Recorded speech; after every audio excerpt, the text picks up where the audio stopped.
ఆరోగ్యం పట్ల విలువైన సమాచారాన్ని అందిస్తున్న మెడ్+1 టీవీని ఫాలో అవ్వండి, సబ్స్క్రైబ్ చేసుకోండి. నా పేరు భరద్వాజ్ నాయుడు అండి. నేను ఎండి ఎమర్జెన్సీ మెడిసిన్ చేశాను. కేర్ హాస్పిటల్లో ఎమర్జెన్సీ డిపార్ట్మెంట్లో కన్సల్టెంట్ కింద పనిచేస్తున్నాను.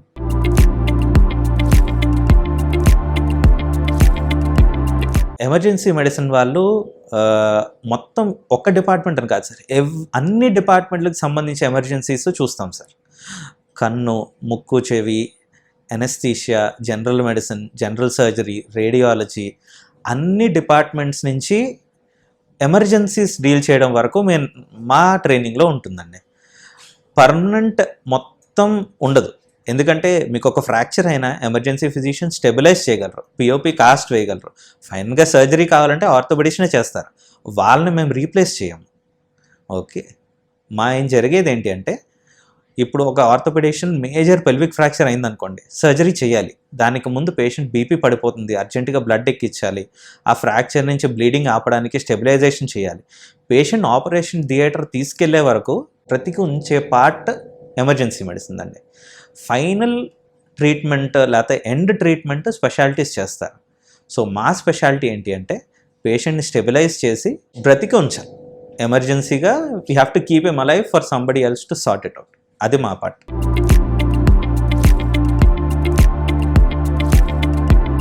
సో ఈరోజు మనం ట్రామా గురించి మాట్లాడుకుందాం. ట్రామా అంటే బేసిక్గా మనం తెలుగులో మాట్లాడుకోవాలి అంటే రోడ్డు ప్రమాదాలు ఒక్కటే కాదు, ఇంట్లో జరిగిన, లేకపోతే ఎత్తు నుంచి పడిపోవడం లాంటివి జరిగిన, బాడీకి తగిలే ఏ ఇంజురీ అన్నా మనం ట్రామా కింద తీసుకోవచ్చు. ట్రామా మేనేజ్మెంట్లో మెయిన్ ఇబ్బందులు ఎక్కడ వస్తాయి అంటే, ట్రామాలో మనం గోల్డెన్ అవర్ అని ఒకటి మాట్లాడుకునేవారండి. దానిలో ఏంటి అంటే, ఎక్కువగా మరణాలు జరిగేది ట్రామా కేసుల్లో, లేకపోతే ఆ ప్రమాదాలు జరిగిన కేసుల్లో ఇమీడియట్గా జరిగేవి. ఇమీడియట్గా ప్రమాదం జరిగిన ఒక గంట తర్వాత జరిగేవి, తర్వాత మిగిలినవన్నీ లేటర్గా జరిగేవి. సో ఒక గంట కాకుండా ఆ తర్వాత జరిగినవన్నీ లేటర్ కింద తీసుకోవచ్చు. సో పేషెంట్స్ని వితిన్ ఆ 1 అవర్, సో ఒక గంట లోపు ఎమర్జెన్సీ డిపార్ట్మెంట్కి లేదా హాస్పిటల్కి తీసుకురాగలిగితే వాళ్ళ లైఫ్ని కొంచెం సేవ్ చేసే ఛాన్సెస్ పెరుగుతాయి. ఎందుకు అంటే, రోడ్డు ప్రమాదాలు జరిగినా లేకపోతే ఏ ప్రమాదాలు జరిగినా మెయిన్గా జరిగేది రక్తస్రావం. అది బయటకు జరగచ్చు, ఇంటర్నల్గా అంతర్గతంగా జరగచ్చు. సో ఇవన్నీ ఏంటి అంటే, ఇవన్నీ ఆపగలిగే పద్ధతులు ఇమీడియట్గా అవైలబుల్ లేకపోయినా ముందు ఐడెంటిఫై చేసుకోవాలి. సో ఇవి జరుగుతున్నాయి అని మనం తెలుసుకోగలిగితే వాటిని ఐడెంటిఫై చేసుకొని ట్రీట్ చేసుకోవడం చేయొచ్చు. ఎమర్జెన్సీ ఫిజిషియన్గా నా పని ఏంటి అంటే, ఎమర్జెన్సీ డిపార్ట్మెంట్ అనేది కొత్తగా ఎస్టాబ్లిష్ అయిందండి ఇండియాలో. 2010 నుంచి ఎమర్జెన్సీ డిపార్ట్మెంట్ని ఎంసీఏ అలౌ చేశారు. సో మా పని ఏంటంటే, ఎమర్జెన్సీగా వచ్చే ప్రతి కేసుని చూడాలి, ఐడెంటిఫై చేయగలగాలి. మాది కొత్త డిపార్ట్మెంట్.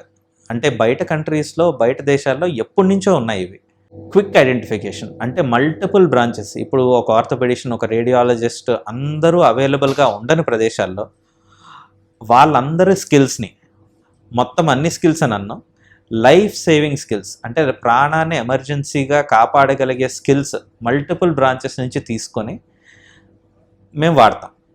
అల్ట్రాసౌండ్ యూజ్ కానీ, లేకపోతే ఫ్రాక్చర్స్ ఏమైనా స్టెబిలైజ్ చేయాలన్నా, లేకపోతే అర్జెంటుగా వాటికి ఏమైనా బ్యాండేజీలు చేయాలన్నా, ఇవన్నీ చేయగలిగే ఎక్స్పీరియన్స్, కేపబిలిటీస్ ఒక ఎమర్జెన్సీ ఫిజిషియన్కి ఉంటాయి.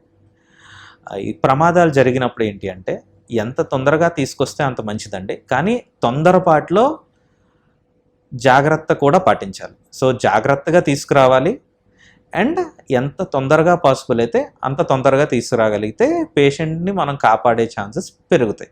ఏంటి అనుకుంటే, బ్లడ్ అనే అవ్వచ్చు, బ్లడ్ ఇవ్వడం గురించి అవ్వచ్చు, లేదంటే ఫ్రాక్చర్స్ అవ్వచ్చు. కొన్నిసార్లు ఏదైనా ఫ్రాక్చర్ వల్ల బ్లడ్ సప్లై ఆగిపోయి లింబ్స్ అవి సేవ్ చేసుకునే కోల్పోయే ప్రమాదాలు కూడా ఉంటాయి.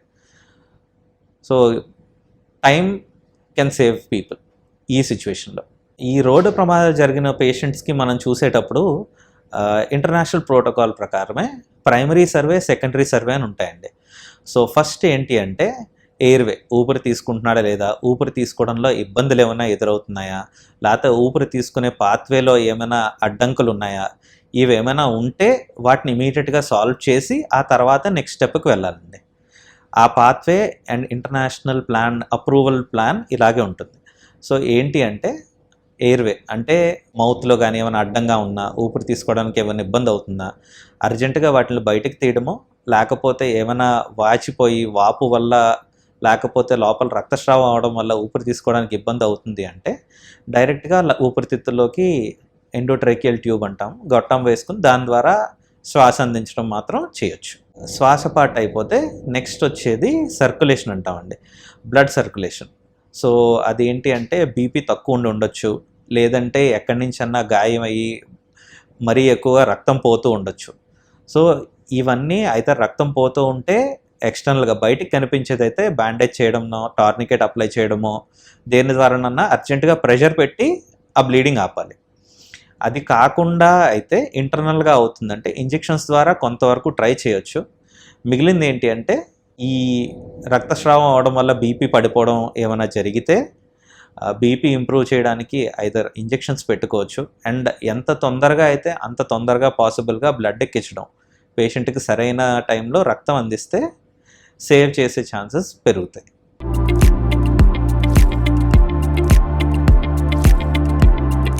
లేటెస్ట్గా అంటే అల్ట్రాసౌండ్ యూసేజ్ అండి.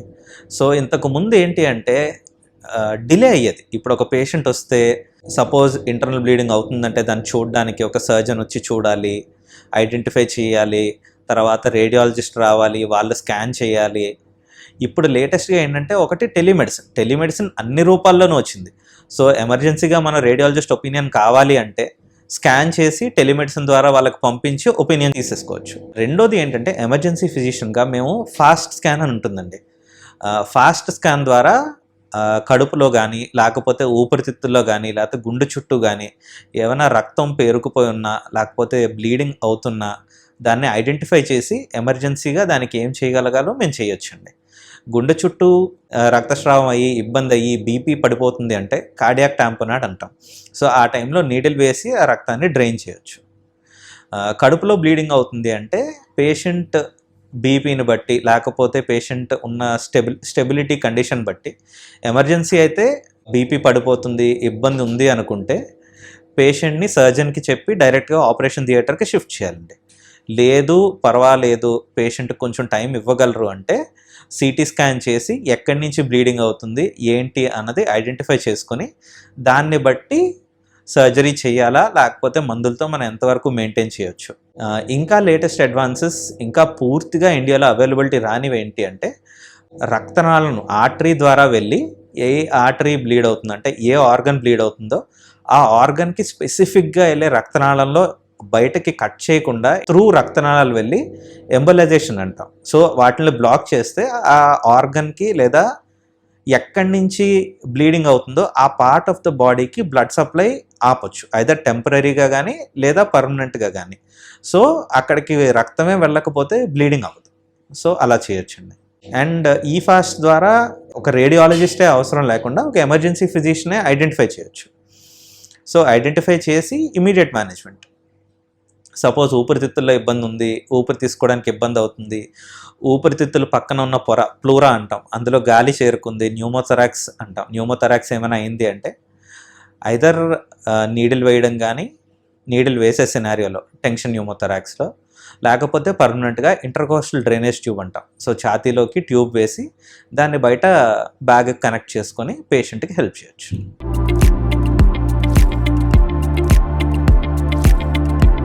వెంటిలేటర్ కనెక్ట్ చేసుకోవడం అనేది పేషెంట్ ఊపిరి తీసుకోవడానికి ఇబ్బంది అవుతున్నా, లేకపోతే ఊపిరి తీసుకోవడానికి లంగ్స్లో సీరియస్ ఇన్ఫెక్షన్ ఉన్న సినారియోస్లో కానీ, లేకపోతే రోడ్డు ప్రమాదాల్లో పేషెంట్ స్పృహలో లేనప్పుడు, లేదా ఊపిరితిత్తులు డ్యామేజ్ అయినప్పుడు, బాడీలో ఆక్సిజన్ లెవెల్స్ పడిపోతున్నాయి, లేదంటే పేషెంట్ కోమాలో ఉన్నారు, కాన్షియస్గా లేరు, తలకి గాయమైంది, ఆ సినారియోలో పేషెంట్ తనంతట తానుగా ఊపిరి తీసుకోలేడు. సో అలాంటి సిచ్యువేషన్స్లో నోట్లో నుంచి ట్రేకియా ఉంటుందండి, ట్రేకియాలోకి లంగ్స్ కనెక్ట్ అయ్యే పైపు, సో దానిలోకి గొట్టం వేస్తాం, ఎండోట్రేకియల్ ట్యూబ్ అని, దాని ద్వారా ఆర్టిఫిషియల్గా శ్వాస అందించవచ్చు. సో ఇలాంటి పేషెంట్ని ఎండోట్రాకియల్ ట్యూబ్ వేసిన తర్వాత మనం యాంబూ బ్యాగ్ అని చేత్తో గాలి అందించేది ఉంటుందండి. ఇమీడియట్గా దానికి కనెక్ట్ చేసుకుంటాము. తర్వాత వెంటిలేటర్ కనెక్ట్ చేస్తాం. సో వెంటిలేటర్ ఏం చేస్తుంది అంటే ఓన్లీ ఆర్టిఫిషియల్గా గాలిని ఊపిరితిత్తుల్లోకి అందించి వెనక్కి వచ్చే గాలిని తీసుకొని బయటకు వదిలేస్తుంది. అంతవరకే వెంటిలేటర్ చేసేది. వెంటిలేటర్ ట్రీట్మెంట్ అనేది ఏమి ఉండదండి. జస్ట్ ఆర్టిఫిషియల్గా పేషెంట్ తీసుకోలేకపోతున్నారు కాబట్టి ఆర్టిఫిషియల్గా మనం గాలి అందిస్తాం వెంటిలేటర్ ద్వారా. పేషెంట్ చనిపోయారని నిర్ధారించడానికి ఊపిరి తీసుకోవడం వెంటిలేటర్ ద్వారా ఇచ్చేది కాదండి. గుండె ఆగిపోవడం అన్నది మెయిన్ థింగ్. ఇప్పుడు హార్ట్ రేట్ గుండె కొట్టుకున్నంతసేపు పేషెంట్ బ్రతికే ఉన్నారు సార్. వెంటిలేటర్ మీద పెట్టినంత మాత్రాన పేషెంట్ చచ్చిపోతాడు అని లేదండి. వెంటిలేటర్ మీద పెట్టేది ఏంటి అంటే పేషెంట్ ఊపిరి తీసుకోవడానికి ఇబ్బంది అవుతుంది. సో ఆ ఇబ్బందిని కరెక్ట్ చేయడానికి, లేదా పేషెంట్ కోమాలో ఉన్నారు, ఊపిరి తీసుకోలేకపోతున్నారు. సో పేషెంట్ స్పృహలోకి వచ్చే వరకు వెంటిలేటర్ మీద ఉంచుతాం. సో పేషెంట్ స్పృహలోకి వచ్చి తనంతటి తానుగా ఊపిరి తీసుకోవడానికి ఇబ్బంది లేదు అన్న టైంలో వెంటిలేటర్ తొలగించేసి ఐదర్ ఆక్సిజన్ పెట్టుకోవచ్చు, లేదా పేషెంట్కి ఆక్సిజన్ కూడా అవసరం లేదు అంటే నార్మల్గా పేషెంట్ని ఊపిరి తీసుకొనివ్వచ్చు. సో వెంటిలేటర్ మీద పెట్టారు, పేషెంట్ చనిపోయిన వాళ్ళు ఉంచేస్తారనేది మాత్రం అపోహే సార్. ఎందుకంటే గుండె కొట్టుకున్నంతసేపు వెంటిలేటర్ అనేది ఓన్లీ ఊపిరి అందించడానికి మాత్రమే. పేషెంట్ చనిపోయారని చెప్పడానికి గుండె ఆగిపోవాలండి. గుండె ఆగిపోకుండా అయితే పేషెంట్ చనిపోయారని అయితే చెప్పలేం.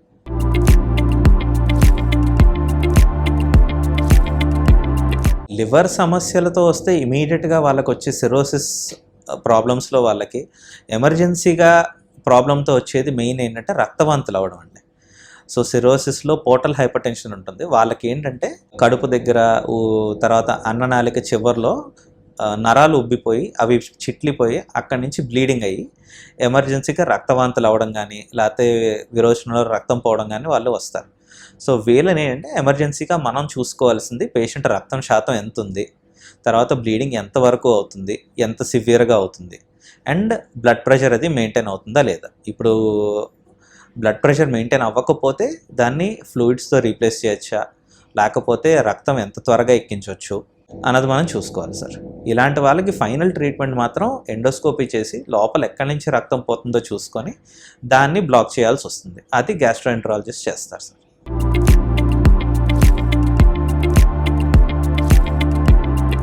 బ్రెయిన్ డ్యామేజ్ జరిగే సిచ్యువేషన్స్ ప్రమాదాలు కాకుండా స్ట్రోక్స్ అండి, సివిఏ అంటాం. సో ఇలాంటి వాళ్ళకి ఏంటి అంటే బ్రెయిన్కి వెళ్ళిన రక్తనాళంలో బ్లాక్ ఉండడం కానీ, లేకపోతే బ్రెయిన్ లోపల రక్తనాళాలు చిట్లిపోయి బ్లీడింగ్ అయ్యి దానివల్ల ఏంటంటే పారాలిసిస్ ద్వారా ప్రజెంట్ అవుతారండి. అంటే కొంతమందికి మాట రాకపోవడం, కాలు చేయ కదల్చలేకపోవడం, లేకపోతే మాటలో స్పష్టత రాకపోవడం, ఇలాంటివన్నీ స్ట్రోక్ సంకేతాలండి. సో ఇలాంటి వాళ్ళని ఏంటి అంటే ఎంత త్వరగా తీసుకొస్తే హాస్పిటల్కి అంత మంచిది. ఎందుకంటే స్ట్రోక్ విషయంలో టైమ్ ఇస్ బ్రెయిన్. ఎందుకంటే బ్రెయిన్లో ఉండే న్యూరాన్స్ ఏంటి అంటే మనకు పుట్టినప్పటి నుంచి ఎన్ని ఉంటాయో లైఫ్ లాంగ్ అవే ఉంటాయి సార్. అవి కొత్తవి రావు.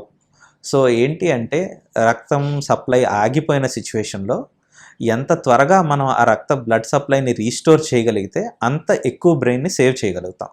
సో ఇప్పుడు లేటెస్ట్ అడ్వాన్సెస్ వచ్చిన విధానంలో స్ట్రోక్ విషయంలో అయితే ఇంజెక్షన్ ఇచ్చి ఇప్పుడు రక్తనాళం బ్లాక్ అయిందనుకోండి, ఇంజెక్షన్ ఇచ్చి కరిగించవచ్చు, లేదా ఇంటర్వెన్షన్ రేడియాలజీలో ఓపెన్ చేయకుండా రక్తనాళం ద్వారా వెళ్ళి ఆ బ్లాక్ని తొలగించే ఫీచర్స్ కూడా చేయొచ్చు. సో ఇది ఏంటి అంటే పేషెంట్కి పారాలిసిస్ కానీ, లేకపోతే ఈ మాట స్పష్టత పోవడం, ఈ ఈవెంట్ జరిగిన 6 to 12 అవర్స్లో లోపే తీసుకురాగలిగితే ఇది చేయొచ్చండి. ఈ ఇంజెక్షన్ ఇచ్చి కరిగించేది మాత్రం వితిన్ 3 అవర్స్లో తీసుకొస్తే బెస్ట్ రిజల్ట్స్ వస్తాయి. వితిన్ 12 అవర్స్ వరకు చేయొచ్చు, కానీ రిజల్ట్స్ అంత ఎక్కువ కనిపించకపోవచ్చు.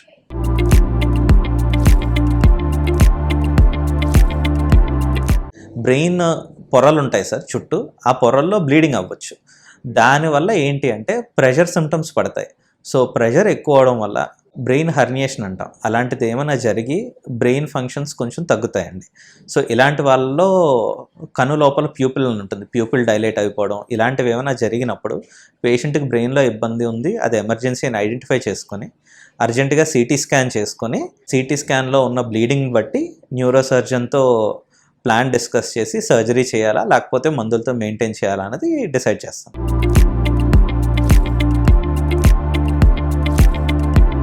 పాయిజనింగ్ గురించి మాట్లాడితే ఏంటి అంటే పేషెంట్ టాబ్లెట్స్ ఎక్కువ తీసుకోవడం, లేకపోతే యాసిడ్ తీసుకోవడం, లేకపోతే ఏమైనా విషం తీసుకోవడం, లేదా పురుగుల మందు తాగడం, ఇలాంటివన్నీ జరగవచ్చండి. సో ఇలాంటి సిచ్యువేషన్స్లో ఏంటి అంటే ఏమి తీసుకున్నారు అన్న దాని మీద చాలా డిపెండ్ అయి ఉంటుంది మనం ఏం ట్రీట్మెంట్ చేస్తామని. సపోజ్ కొంతమంది ఈ బాత్రూమ్ క్లీనర్స్ కానీ, ఫినాయిల్ కానీ, లేకపోతే కిరోసిన్ కానీ తాగి వచ్చారు అంటే ఇలాంటి వాళ్ళకి వామిటింగ్ అది చేయించకూడదండి. దానివల్ల జరిగే డ్యామేజ్ని ఎక్కువ పెంచుతాం. ఇప్పుడు పురుగు మందు తాగారు, లేకపోతే టాబ్లెట్స్ తాగారు అంటే ఇలాంటి వాళ్ళకి 1 గంట లోపు హాస్పిటల్లోకి తీసుకొలిస్తే మేము గ్యాస్ట్రిక్ లవాజ్ అంటాం. అంటే స్టమక్ క్లీన్ చేసే ప్రొసీజర్ చేయొచ్చు. రికమెండేషన్స్ ప్రకారం ఏంటి అంటే 1 గంట తర్వాత దీనికి ఉండే ఉపయోగం చాలా చాలా తక్కువ. సో 1 గంట లోపు పేషెంట్ని హాస్పిటల్ తీసుకురాగలిగితే గ్యాస్ట్రిక్ లవాజ్ చేస్తాం. బట్ కిరోసిన్ లాంటివి తీసుకున్నా, లేకపోతే పెట్రోల్ లాంటివి తీసుకున్నా, యాసిడ్స్ తీసుకున్నా, ఫినాయిల్ తీసుకున్నా, క్లీనర్స్ తీసుకున్నా, ఇలాంటి వాటిల్లో మనం వామిటింగ్ చేయించడం వల్ల కానీ, స్టమక్ క్లీన్ చేయడం వల్ల కానీ ఉన్న డ్యామేజ్ని పెంచే ఛాన్సెస్ చాలా ఎక్కువ ఉంటాయి. సో ఇలాంటి సిచ్యువేషన్స్లో వామిటింగ్ చేయించడం కానీ, లేకపోతే ఈ క్లీనింగ్ చేయించడం కానీ ఇవన్నీ చేయకూడదు. యూజువల్గా పాయిజన్ మనకి స్పెసిఫిక్గా తెలిస్తాయండి. దానికి తగ్గ యాంటీడోట్ ఉంటే యాంటీడోట్ ఇచ్చేయచ్చు. Very simple. సో పాయిజన్ ఏంటో తెలిస్తే, యూజువల్గా మనకు పాయిజన్ ఏంటో తెలిస్తే వాళ్ళు తెచ్చే డబ్బాల ద్వారా కానీ, లేకపోతే ట్యాబ్లెట్స్ వేసుకుంటే ట్యాబ్లెట్స్ స్ట్రిప్స్ ద్వారా కానీ తెలుస్తుంది. సో పాయిజనింగ్లో మనం చేసే మేనేజ్మెంట్ అంటే మళ్ళీ ఎమర్జెన్సీ మెడిసిన్ బేసిక్ క్రైటీరియాకి వస్తాం. పేషెంట్ ఊపిరి తీసుకుంటున్నారా లేదా, బ్లడ్ ప్రెషర్ ఎలా ఉంది, ఇవన్నీ మెయింటైన్ చేసుకున్న తర్వాత స్పెసిఫిక్ మనకు పాయిజన్ ఇది తెలుసు, ఈ పాయిజన్కి విరుగుడు ఇది ఉంది అనుకుంటే అది ఇచ్చేస్తే పేషెంట్ ఇంప్రూవ్ అయ్యే ఛాన్సెస్ పెరిగిపోతాయండి. చాలా వరకు పాయిజన్స్కి ఏంటంటే విరుగుడు అనేది ఉండదు, యాంటీడోట్ అనేది లేదు మనకి. సో అలాంటి సిచ్యువేషన్స్లో ఏంటంటే పేషెంట్కి ఏం ప్రాబ్లం అవ్వచ్చు, ఎక్స్పీరియన్స్ బట్టి, లేకపోతే ప్రీవియస్గా చూసిన పేషెంట్స్ బట్టి, లేకపోతే ఈ స్పెసిఫిక్ పాయిజన్కి ఈ ప్రాబ్లం రావచ్చు అని తెలిస్తే ఆ ప్రాబ్లం బట్టి మన ట్రీట్మెంట్ బేస్ చేసుకుని ఉంటుందండి. హాస్పిటల్ బయట అయితే మాత్రం ఎమర్జెన్సీగా అయితే ఎంత ఫాస్ట్గా హాస్పిటల్కి తీసుకొస్తే అంత మంచిది ఈ పాయిజనింగ్ పేషెంట్స్కి. అందరికీ అడ్మిషన్ అవసరం ఉండకపోవచ్చు. తీసుకున్న పాయిజన్ బట్టి అబ్జర్వేషన్లో ఉంచడమా, లేకపోతే యాంటీడోట్ ఇవ్వడమా, ఏం చేయొచ్చు అన్నది ఎమర్జెన్సీ మెడిసిన్ వాళ్ళు, లేకపోతే ఎమర్జెన్సీలో ఉన్న డాక్టర్స్ నిర్ధారిస్తారు.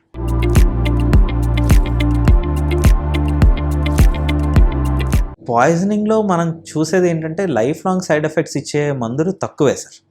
ఈ కెరోసిన్ తాగినా ఏం తాగినా పేషెంట్ ఏంటి అంటే అవి వేపరైజ్ అయిపోయి ఊపిరితిత్తులకి వెళ్ళి ఊపిరితిత్తులు డ్యామేజ్ అవ్వచ్చు. సో ఇలాంటి సిచ్యువేషన్స్లో ఏంటి అంటే ఊపిరి తీసుకోవడానికి ఇబ్బంది అవుతున్నా, లంగ్స్లో ఇన్ఫెక్షన్ ఎక్కువైనా అవసరమైతే ఆక్సిజన్తో సపోర్ట్ చేస్తాము.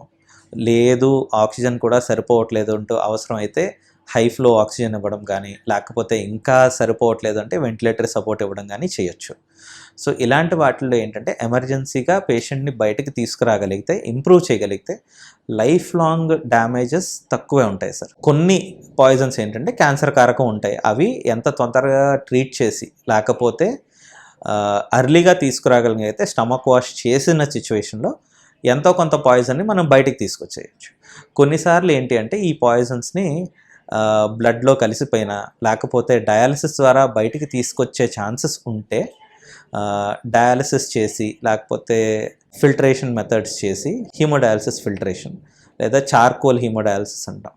సో వీళ్ళని ఏంటి అంటే ఆ డయాలసిస్ చేసే క్యాథెటర్లో ఎక్స్ట్రా కెమికల్స్ ఏమైనా పెట్టి వాటిని దానికి అతుక్కునేలా చేయొచ్చు. సో బేసిక్గా డయాలసిస్ విధానంలో వాటిని బాడీ నుంచి క్లియర్ చేసే ఛాన్సెస్ ఉంటాయి.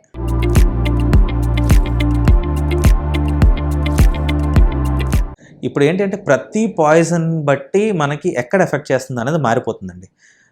ఇప్పుడు ఆర్గనోఫాస్ఫరస్ మనం పురుగుల మందు అనుకోండి, it effects the nervous system more. అంటే నర్వ్కి మసిల్కి ఉండే కనెక్షన్ దగ్గర ఎఫెక్ట్ చేసి ఇబ్బంది చేస్తుంది. అదే ర్యాట్ పాయిజన్ అనుకోండి, అది బాడీలో క్లాటింగ్ని తగ్గిస్తుంది. Different type of rat poisons. Okay, తర్వాత ట్యాబ్లెట్స్ అనుకోండి, ఇప్పుడు ఆ ట్యాబ్లెట్స్ బట్టి బీపీ తగ్గించే ట్యాబ్లెట్సా, లేకపోతే సైకియాట్రిక్ ట్యాబ్లెట్సా, నిద్ర మాత్రలా, వీటిని బట్టి నిద్ర మాత్రలు అంటే బ్రెయిన్ ఎఫెక్ట్ చేసి మన నిద్రలోకి వెళ్ళేలా చేస్తాయి. దానివల్ల వచ్చే ఇబ్బంది ఏంటంటే ఊపిరి తీసుకోవడానికి ఇబ్బంది రావడం ఇవన్నీ జరగచ్చు. అంటే నిద్రలోకి వెళ్ళిపోయి ఊపిరి తీసుకోలేకపోయే సిచ్యువేషన్ రావచ్చు. సో ప్రతి టాబ్లెట్ బట్టి లేకపోతే ప్రతి పాయిజన్ బట్టి మనం ఆ పాయిజన్ ఎఫెక్ట్ చేసే ఆర్గన్ సిస్టమ్ మారిపోతుందండి. సో ప్రతి పాయిజన్కి డిఫరెంట్ ఆర్గన్ సిస్టమ్ ఎఫెక్ట్ అవుతుంది. సో పాయిజన్ తీసుకున్న దాన్ని బట్టి మనం చూసే ఆర్గన్ సిస్టమ్ అది ఎలా పనిచేస్తుంది, ఎంతవరకు డ్యామేజ్ అవుతుంది అనేది రక్త పరీక్షలు చేసుకొని దాన్ని బట్టి మన ట్రీట్మెంట్ ప్లాన్ మారుతుంది. కొన్నిసార్లు ఏంటి అంటే మనకి ఏం తీసుకున్నారో తెలియదు. సో ఇలాంటి సిచ్యువేషన్స్లో ఏంటి అంటే సిమ్టమాటిక్ మేనేజ్మెంట్, అంటే తెలిస్తే దానికి తగ్గ యాంటీడోట్ ఇవ్వచ్చు. తెలియకపోతే పేషెంట్ ఎగ్జిబిట్ చేసే సిమ్టమ్స్ బట్టి, అంటే పేషెంట్కి వచ్చే ప్రాబ్లమ్స్ బట్టి ఆ పాయిజన్ ఏంటో ఐడెంటిఫై చేసుకొని దాన్ని బట్టి ట్రీట్మెంట్ బేస్ చేసుకుంటాం. డయాలసిస్ అనేది బేసిక్లీ నార్మల్గా జరిగేది ఏంటంటే కిడ్నీ పేషెంట్స్కి చేస్తారు. సో వాళ్ళలో కిడ్నీ సరిగ్గా పనిచేయకపోవడం వల్ల బాడీలో కిడ్నీ నుంచి బయటికి వెళ్ళే పదార్థాలు పేరుకుపోతాయి. సో దాన్ని క్లియర్ చేయడానికి డయాలసిస్ చేస్తాం. ఇలాగే ఏంటి అంటే కొన్ని రకాల మాత్రలు ఉంటాయి. ఇప్పుడు ఫిట్స్ టాబ్లెట్స్, ఫినటాయిన్ కానీ లేకపోతే ఫీనోబార్బిటోన్ కానీ ఉంటాయి. సో ఇవి ఏంటి అంటే డయాలసిస్ చేస్తే ఇవి కిడ్నీ కోసం చేయట్లేదండి ఈ పేషెంట్స్. ఆ టాబ్లెట్స్ పదార్థాలు ఉంటాయి, అవి కూడా డయాలసిస్లో బాడీ నుంచి క్లియర్ చేయొచ్చు. సో తర్వాత పారాక్వాట్ అని ఇదొక క్రిమి సంహారక మందేనండి, పురుగుల మందు లాగే ఉంటుంది. సో ఇవి కూడా డయాలసిస్ చేస్తే అది బేసిక్గా ఈ పాయిజన్ ఏంటంటే కడుపులోకి మనం తీసుకుంటాం, అది అబ్జార్బ్ అయ్యి రక్తంలో కలిసిపోతుంది, రక్తంలో ఉండిపోతుంది. సో రక్తంలో వెళ్ళే ఈ పాయిజన్ని మనం డయాలసిస్ ద్వారా క్లియర్ చేయొచ్చు. సో ఈ పేషెంట్కి కిడ్నీ ఫెయిల్ అవ్వాల్సిన అవసరం లేదండి. ఇక్కడ డయాలసిస్ ఎందుకు చేస్తున్నాము అంటే బేసిక్గా రక్తాన్ని ఈ పాయిజన్ నుంచి క్లియర్ చేయొచ్చు. అన్ని పాయిజన్స్ని ఇలా చేయలేమండి, ఓన్లీ కొన్ని మాత్రమే చేయగలం. సో ఓవర్ డోసెస్ అండ్ నార్మల్గా తీసుకునే డోస్ కన్నా ఎక్కువ తీసుకుంటే ఓవర్ డోసెస్ అంటామండి. ఇప్పుడు కొంతమంది ఒక టాబ్లెట్ 2 టాబ్లెట్లు ఎక్కువ తీసుకుని ఉండొచ్చు, కొంతమంది కావాలని లేకపోతే యాక్సిడెంటల్గానో ఇంకా ఎక్కువ టాబ్లెట్స్ తీసుకొనొచ్చు. సో ఇలాంటి వాళ్ళకి ఏంటి అంటే తీసుకున్న టాబ్లెట్ని తీసుకొస్తే మా ట్రీట్మెంట్ చాలా సులభతరం అయిపోతుందండి. తెలియకపోవచ్చు, కొన్నిసార్లు ఒప్పుకుంటాము, ప్రతిసారి ఆయన ఏం తీసుకున్నారో మనకు తెలియకపోవచ్చు. సో ఆయన కానీ ఆవిడ కానీ, సో పేషెంట్ తీసుకున్నది తెలియలేకపోతే కూడా మనం పేషెంట్కి వచ్చే సిమ్టమ్స్ బట్టి, ఇప్పుడు నిద్రలోకి వెళ్ళిపోతున్నారా, లేకపోతే ఫిట్స్ వస్తున్నాయా, ఏదేదో మాట్లాడుతున్నారా, లేకపోతే బీపీ తగ్గిపోతుందా, హార్ట్ రేట్ ఏమైనా చేంజెస్ వస్తున్నాయా, హార్ట్ రిథంలో ఏమైనా మార్పులు వస్తున్నాయా, లేకపోతే బ్లడ్ రిపోర్ట్స్లో ఏమైనా తేడా వస్తుందా, అంటే లివర్ ఫంక్షన్స్లో కానీ లేకపోతే కిడ్నీ ఫంక్షన్స్లో కానీ ఏవి తేడా వస్తున్నాయి. సో దీన్ని బట్టి మనం అప్రాక్సిమేట్గా ఏం తీసుకున్నారన్నది ఐడెంటిఫై చేసుకోవచ్చు. ఐడెంటిఫై చేసుకొని దానికి తగ్గ ట్రీట్మెంట్ మనం స్టార్ట్ చేసుకోవచ్చు.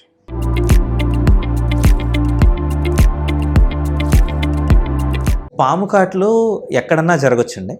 సో ఇండియాలో జరిగే పాము కాట్లలో చాలా వరకు నాన్ పాయిజనస్, అంటే ఇండియాలోనే కాదు ప్రపంచంలో 90% పైన పాము కాట్లు నాన్ పాయిజనస్ స్నేక్స్ ద్వారా అవుతాయి. మిగిలిన 10% లేకపోతే ఇంకా తక్కువ ఒక 5% పాము కాట్లు మాత్రమే నిజంగా పాయిజనస్ స్నేకుల ద్వారా అవుతాయి. సో యూజువల్గా మనకి 2 రకాల ఆర్గన్ సిస్టమ్స్ ఇన్వాల్వ్ అవుతాయండి పాము కాట్లో.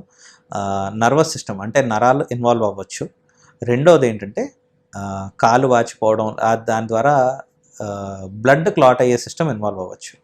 సో వైపర్ బైట్స్లో యూజువల్గా బ్లడ్ క్లాటింగ్ ఇబ్బంది వస్తుందండి. కోబ్రా బైట్, నాగపాము అంటాం కదా, ఇలాంటి వాటిల్లో ఏంటి అంటే నర్వస్ సిస్టమ్ ఇన్వాల్వ్ అవుతుంది. సో వీళ్ళల్లో ఏంటి అంటే నరాల బలహీనత రావడం, ఊపిరి తీసుకోవడానికి ఇబ్బంది రావడం, ఇలాంటివన్నీ జరగచ్చు. సో ఇండియాలో అవైలబుల్ ఏంటంటే యాంటీ స్నేక్ వెనమ్ అని ఉంటుందండి. దీనిలో మనం కామన్గా జరిగే పాయిజనస్ స్నేక్స్ అన్నిటికీ యాంటీ వెనమ్ అందులోనే ఉంటుంది.